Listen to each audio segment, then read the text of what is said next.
உள்ளாட்சி பிரதிநிதிகளின் பதவிக்காலம் இன்றுடன் முடிவடையும் நிலையில் தனி அதிகாரிகள் பொறுப்பேற்பது குறித்த அரசாணை எப்போது வெளியாகும் என்பது உள்ளிட்ட விவரங்களை நமது செய்தியாளர் ஸ்டாலினிடம் கேட்டறியலாம். ஸ்டாலின், தனி அதிகாரிகள் நியமனம் குறித்த அறிவிப்பு எப்ப வெளியாகும்?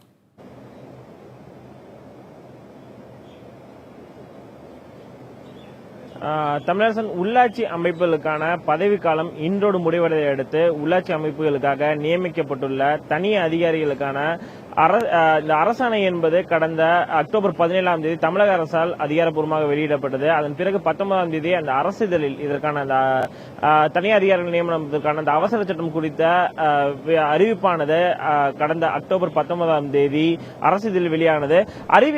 அரசாணையை பொறுத்தவரை இந்த அதிகாரிகளுக்கான தனி அதிகாரிகளுக்கான நியமனம் தொடர்பான அரசாணையை பொறுத்தவரை நகராட்சி நிர்வாகத்துறை இன்று மாலைக்குள் வெளியிடும் என்று எதிர்பார்க்கப்படுகிறது. குறிப்பாக வழிகாட்டு நெறிமுறைகள், இந்த உள்ளாட்சி அமைப்புகளுக்காக நியமிக்கப்பட்டுள்ள தனி அதிகாரிகளுக்கான வழிகாட்டு நெறிமுறைகள் குறித்து இந்த அரசாணையை இன்று மாலையும் அதே போல இன்று மாலைக்குள் நகராட்சி நிர்வாகத்துறை வெளியிடும் என்றுதான் எதிர்பார்க்கப்படுகிறது. நாளை முதல் உள்ளாட்சி அமைப்புகளுக்காக நியமிக்கப்பட்டுள்ள அந்த தனி அதிகாரிகள் தங்களுடைய பொறுப்புகளை நாளை காலை முதல் ஏற்க உள்ள நிலையில் அதற்கான அரசாணை இன்று மாலை வெளியாகும். இவர்களுக்கான உள்ளாட்சி அமைப்புகளுக்கான இந்த தனி அதிகாரிகளுக்கான அதிகாரங்களை பொறுத்தவரை இதற்கு முன்பு, அதாவது உள்ளாட்சி அமைப்புகளுக்கு மக்களால் தேர்ந்தெடுக்கப்பட்ட பிரதிநிதிகளை பொறுத்தவரை அவர்களுக்கான பதவிக்காலம் இன்றோடு முடிவடைகிறது. இதற்கு முன்பு பார்த்தோம் என்றால் மக்களால் தேர்ந்தெடுக்கப்பட்ட பிரதிநிதிகள் மற்றும் அதிகாரிகள் 2 பேருடைய ஒப்புதல் பெற்றுதான் ஒரு திட்டங்களை செயல்படுத்த முடியும். அதே போல நிதி பரிமாற்றம் என்பது இவர்கள் 2 பேருடைய ஒப்புதல் பெற்ற பிறகுதான் எந்த ஒரு திட்டங்களை செயல்படுத்துவதோ நிதி பரிமாற்றமோ செய்ய முடியும். ஆனால் உள்ளாட்சி அமைப்புகளுக்கான தேர்தல் ரத்து செய்யப்பட்டுள்ள நிலையில் தனி அதிகாரிகள் நியமனம் தொடர்பாக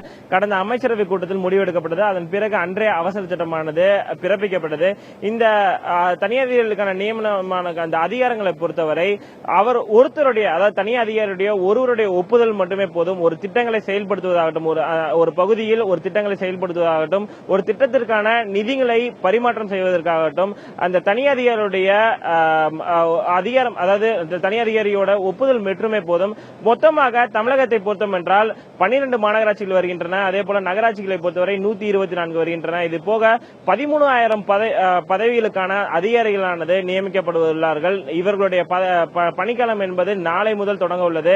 அதே போல இவர்களுடைய பணிக்காலம் என்பது டிசம்பர் 31க்குள்ளோ அல்லது உள்ளாட்சி அமைப்புகளுக்கான தேர்தலை நடத்தி மக்கள் பிரதிநிதிகள் தேர்ந்தெடுக்கப்படும் இந்த இரண்டில் எது முதலில் வருகிறதோ அவர்களுக்கான அதிகாரம் என்பது அதுவரை செல்லுபடியாகும் என்று தன்னுடைய தமிழக அரசு ஏற்கனவே அறிவித்துள்ள அந்த அவசர சட்டத்தில் குறிப்பிடப்பட்டுள்ளது. தமிழரசன், ஸ்டாலின், தனி அதிகாரிகளாக யார் நியமிக்கப்படுவார்? எந்த துறையின் கீழ் இவர்கள் வருவார்கள்?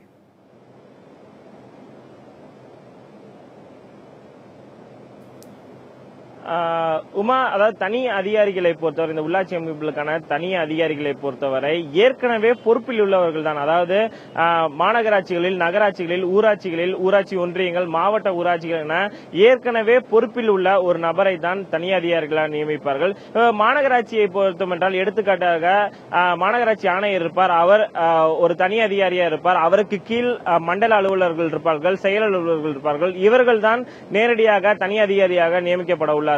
அதே போல நகராட்சியை பொறுத்தவரை நகராட்சி ஆணையர் இருப்பார். அதே போல பேரூராட்சியை பொறுத்தவரை செயல் அலுவலர்கள் இருப்பார்கள். அதே போல கிராம ஊராட்சிகள், மாவட்ட ஊராட்சி ஒன்றியங்கள் என பல்வேறு படிநிலைகளை பொறுத்தவரை ஏற்கனவே அரசு அலுவலர்களாக உள்ளவர்கள் தான் தனி அதிகாரிகளாக நியமிக்கப்பட உள்ளார்கள்.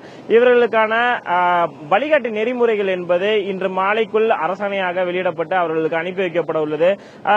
இந்த தொடர்ச்சியாக இந்த அதிகாரிகளை பொறுத்தவரை மக்கள் நேரடியாக, அதாவது ஒரு மக்களால் தேர்ந்தெடுக்கப்பட்ட பிரதிநிதிகளை நேரில் சென்று தங்கள் பகுதியில் உள்ள குறைகளை மக்கள் எவ்வாறு கூறுவார்களோ அதே போல தனி அதிகாரிகளை நேரடியாக சந்தித்து, மாநகராட்சி ஆணையரை நேரடியாக சந்திக்க முடியாவிட்டாலும், அந்த தனி அதிகாரியை நேரடியாக சந்திக்க முடியாவிட்டாலும் மண்டல அலுவலர்களை நேரடியாக சந்திக்கலாம். அதே போல செயல் அலுவலர்களை நேரடியாக மக்கள் நேரடியாக சென்று சந்திக்கலாம். தங்களுடைய குறைகளை மக்கள் பிரதிநிதிகளுக்கு பதிலாக தனி அதிகாரியிடம் மக்கள் நேரடியாக தெரிவிக்கலாம். அவர்கள் அந்த பகுதிகள் நேரடியாக ஆய்வு செய்து இந்த பகுதியில் திட்டங்கள் என்பது வேண்டுமா என்பது குறித்து எல்லாம் முடிவு செய்த பிறகு ஒரு திட்டங்களை செயல்படுத்துவதாகட்டும், அந்த திட்டங்களுக்கான நிதி பரிமாற்றமாகட்டும் அனைத்தையுமே தனி அதிகாரிகள் செய்வார்களுமா?